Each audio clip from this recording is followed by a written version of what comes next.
अस्सलाम वालेकुम व्यूअर्स, कैसे हैं आप सब। तो जनाब ये मेरी हाफ़िज़ाबाद में जो क्लास हुई थी उसकी थोड़ी सी वीडियो मेरे पास पड़ी हुई थी, तो मैंने सोचा आप लोगों के साथ शेयर करूं। और साथ ही साथ ये जो हमारी डमी हमने मंगवाई थी, सिलिकॉन आइज़ मंगवाई थी, वो भी जो है ट्राई हो जाएंगी। लाइव ट्रांसफॉर्मेशन मैंने की थी, ये आफ्टर का रिज़ल्ट है। जिन बच्चियों ने नहीं देखा था, जिन्हें लगा था कि अब मैं ऑन स्टेज नहीं आऊँगी क्योंकि ट्रांसफॉर्मेशन के दौरान डेमो था किसी स्किन की जो प्रोडक्ट्स होती हैं, तो इसलिए मुझे ऑफ़लाइन होना पड़ा था।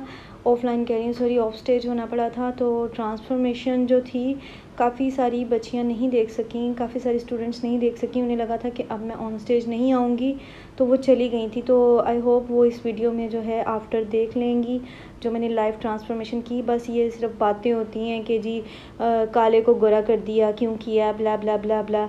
और जब रियल में हम कहीं क्लास देने जा रहे होते हैं तो इतनी ऑडियंस बैठी होती है, और जब वो ऐसी स्किन, ऐसी रंगत ला के मुझे पकड़ा देते हैं और कहते हैं जी लाइव ट्रांसफॉर्मेशन करके दिखाएं। मैं ट्रांसफॉर्मेशन करने से पहले पूछती हूँ, जी ट्रांसफॉर्मेशन करनी है या सेम टोन? तो सारी आवाम कह रही होती है नहीं जी नहीं, ट्रांसफॉर्मेशन ही देखनी है। तो चलें, खैर, ये मैं एमजे मराकी का जो है लिक्विड शेड जो होता है वो मैं यूज़ कर रही हूँ। ब्राउ बॉन पे मैंने पहले आईब्रो बनाया आईब्रो फिलर से। और यहाँ मैं बता दूँ, ये डमी मेरे जो है ना, पहले आईब्रो फिलर लगाते ही फेल हो गई। एक तो अच्छी बात है, आईब्रो नहीं बने हुए इस पर ना, ठीक है, आप अपनी शेप के, अपनी पसंद के जैसे आईब्रो चाहते हैं उसमें बना लें। मुझे ये वाली शेप पसंद है इसलिए मैंने ये बना ली, लेकिन लिक्विड जो है वो इस पर टिकता नहीं है। अच्छा, मैंने वहाँ जो मेकअप किया था वो दीवा पैलेट से किया था, बीबीए के। अच्छा, ये देखें कि अभी पहले ही स्टॉक में कितना सारा पिगमेंट इस पे आ गया। जो लिक्विड मैंने लगाया, लिक्विड का कोई पिगमेंट ये पकड़ ही नहीं रहा था, चाहे वो आईब्रो है, चाहे वो हाईलाइटनिंग एरिया है ब्राउ बोन का, ठीक है। मैंने येलो कलर का शेड लिया। आप किसी भी पैलेट में से येलो पिगमेंट उठाएं, ठीक है, और इसको अच्छे से क्रीज बना लें। वहाँ पे मैंने 2 से 3 दफ़ा येलो पिगमेंट उठाया था, लेकिन यहाँ पे मैंने सिर्फ आपके सामने 1 दफ़ा येलो पिगमेंट उठाया। अब दूसरा जो है, मैंने बिल्कुल हल्का हल्का सा ऑरेंज पिगमेंट लिया है। ज़रूरी नहीं है कि आपके पास यही पैलेट्स होने चाहिए तो आप मेकअप कर सकते हैं, नहीं। अब मेरे पास तो मौजूद है ना यार, मैं मजबूरी है मेरी कि मैं इनको यूज़ करती हूँ। तो मैं फेंक तो सकती नहीं, क्योंकि इतनी मेहनत से कमाए हैं, इतनी मेहनत से लिए हैं, दिन रात एक करके अपनी मेहनत की कमाई से ख़रीदा है ब्रांड। तो जाहिर सी बात है कि अब इन्हीं से काम करने की आदत पड़ी हुई है मुझे, क्योंकि स्टार्टिंग से ही मैंने जो है वो यही किट्स का शौक़ रखा था कि महंगी ख़रीदूँगी, एक ही दफ़ा ख़रीदूँगी। तो ऑरेंज कलर का पिगमेंट आपने ले लेना है, ठीक है। उसके बाद ये डार्क प्लम कलर का जो शेड है मैंने वो लिया। मैं ब्लैक के साथ नहीं काम किया, मैंने डार्क प्लम कलर का शेड लिया, उसको आउटर कॉर्नर पे लगाया। अच्छा, वहाँ पे काफ़ी सारी स्टूडेंट्स थी जिन्होंने बहुत अच्छे क्वेश्चन किए, लेकिन कुछ जो मैंने देखा हाफ़िज़ाबाद में बहुत ही कॉन्फिडेंस की कमी थी स्टूडेंट्स में।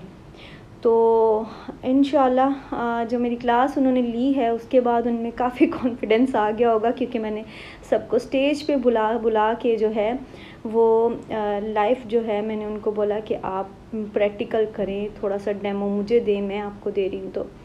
तो आइज़ मेकअप जो था वो मैं इसलिए शेयर कर रही हूँ क्योंकि बहुत सारी स्टूडेंट्स पीछे बैठी हुई थी, उन्हें बिल्कुल भी समझ नहीं आ रही थी। बड़ी सारी स्क्रीन लगी हुई थी, मुझे तो खुद भी आइडिया नहीं था कि स्क्रीन में ऐसे नज़र आ रहा होगा। तो स्क्रीन में बहुत ज़्यादा फेयर नज़र आ रहा था, उनको पता नहीं चल रहा था कि पिगमेंट्स क्या आ रहे हैं। तो आई होप आप लोगों को यहाँ पता चल रहा होगा। लेकिन मैं बता दूँ, ये डमी के ऊपर जिस तरह हाई लेवल पे पिगमेंट आ रहे हैं ना, वो आँख पे इस तरह नहीं आते। इन्होंने पोर्स तो बनाए हैं, और इतने हार्ड किस्म के पोर्स बनाए हैं। और यार अल्लाह दे बंदे हो, एने पोर्स नहीं होंगे अख दे उत्ते, मतलब इतने शदीद किस्म के पोर्स बनाए हैं कि अंदर सारा शेड घुस जाता है, और बहुत जल्दी शेड इसको कैच करता है, मतलब ये शेड को कैच करता है। मतलब हल्का हल्का भी लगा रहे हैं तो इतना पिगमेंट आ रहा है। और रियल आइज़ पे हम मतलब कोई ऐसी आइज़ होती है जिस पे शेड ऐसे आता है। और यहाँ जनाब लाइट चली गई, और हाफ़िज़ाबाद में भी मेरे जो है ट्रांसफॉर्मेशन के दरमियान में ही लाइट चली गई थी। और यकीन करें कि पसीने छूट रहे थे ब्राइडल के, और मेरे तो जो छूट ही रहे थे वो छूट रहे थे। लाइट नहीं थी, एक पंखा तक नहीं था वहाँ पे, मतलब क्योंकि जैसी बात है एसी लगे हुए थे, तो जैसे ही एसी बंद हुए तो वहाँ पे तो कुछ भी नहीं था, पंखा शंखे वाला तो कोई सीन ही नहीं था, क्योंकि मार्की में हुआ था। तो जनाब ये जो है डार्क कलर का शेड मैंने लिया, पर्पल, इसको मैंने सिर्फ आई बॉल पे लगाना है। पहले मैंने हल्का लाइट, जो मेरी मॉडल का ड्रेस था ना वो हल्का पर्पल कलर का था, ठीक है, और उसमें डार्क प्लम कलर के जो थे वो बूटियाँ थी, ठीक है। तो वो मैंने सिर्फ आई बॉल पे लगाया, इसको डबल शेड दिखाने के लिए, जो एक 3D लुक आती है ना शेडोज़ की, वो वाला दिखाने के लिए। तो उस तरह हमने इसको किया है, ठीक है। अच्छा, वहाँ पे मैं ग्लिटर लगाना भूल गई थी, और लाइनर मैंने ब्राइडल को इसलिए नहीं लगाया था, मॉडल को वहाँ पे, क्योंकि मॉडल की आंखों से शदीद किस्म का पानी निकल रहा था, और उस पानी निकलते निकलते ही मैंने लेशेस लगाई। लेशेस टस से मस नहीं हुई, हिली डुली नहीं, कहीं पे भी नहीं हुई। फ़ौरन मैंने आंखें खुलवा दी लेशेस लगाने के बाद। सारी टेक्निक्स मैंने उन लोगों के साथ शेयर की हैं। कोई भी चीज़ मैं सिर्फ जहाँ भी जाती हूँ सिर्फ सिखाने के मकसद से जाती हूँ, और मैं बहुत बहुत शुक्रगुज़ार हूँ ऑर्गेनाइजेशन की, सर वसीम सिमी की, मिस नईमा, स्पेशली काशी भाई हेयर एक्सपर्ट हैं, हाशिम और मिस दिया, सबसे ज़्यादा उनकी शुक्रगुज़ार हूँ कि उन्होंने मुझे इस काबिल समझा कि उनकी स्टूडेंट्स का जो फ़ाइनल टेस्ट था उसमें उन्होंने मुझे जज बनाया और मुझे चूज़ करना था फर्स्ट, सेकंड, थर्ड। और जिन बच्चियों को मैं पोजीशन नहीं दे सकी, मैं उनसे यही कहूँगी कि प्लीज़ थोड़ा सा हाथ बेहतर कर लें। आपने भी कोई कसर नहीं छोड़ी थी, मेहनत करने में ही अज़मत है, और इंशाल्लाह आप ऐसी मेहनत करती रहेंगी तो बहुत आगे जाएंगी।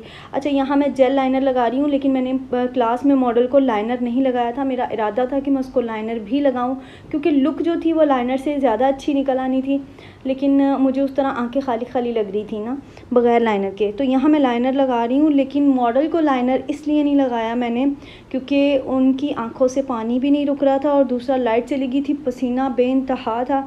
मतलब मेरे बेस बनाते बनाते उसको इतना पसीना आ रहा था, इतनी स्वेटिंग हो रही थी कि मैं आपको बता नहीं सकती।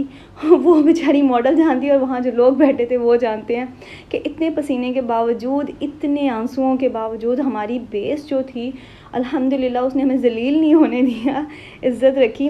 अच्छा, यहाँ मैंने इस पर जो है 2 से 3 किस्म के जेल लाइनर ट्राई किए, लेकिन जेल लाइनर भी बड़ी मुश्किल से इस पे लग रहे थे। लिक्विड लाइनर तो इतना, मतलब मैं आपको पहले बता चुकी हूँ कि लिक्विड में हम कुछ लगाते हैं तो वो इतना ज़्यादा स्टे नहीं करता, ठीक है। अब जो लोग इसके ऊपर बना रहे हैं ना वीडियोस, वो मैंने मोस्टली देखा है मार्कर लाइनर लगा रहे हैं। तो हर कोई मार्कर लाइनर तो नहीं ना लगा के प्रैक्टिस कर सकता, जाहिर सी बात है आपको ब्रश तो पकड़ना पड़ेगा, ब्रश से तो काम करना पड़ेगा। तो यहाँ से भी जो है ना, इस डमी से मेरा दिल उठ गया। लीजिए, फ्लैश लाइट में ये अंधेरे में ही फ़ाइनल लुक है, ठीक है। और मैं बहुत शुक्रगुज़ार हूँ हाफ़िज़ाबाद की क्लास जो हुई है, इतना प्यार, इतनी मोहब्बत देने का। और अभी हम घर भी नहीं आए थे और फ़ोन पे फ़ोन आ रहे थे कि हमने लाहौर की क्लास अटेंड करनी है। और जिन्होंने मेरी क्लास अटेंड करनी है 20 सितंबर को क्लास में रख रही हूँ अपने सैलून पे, लाजमी अटेंड कीजिएगा। इसी तरह डीपली आपको काम सिखाया जाएगा। Thank you for watching.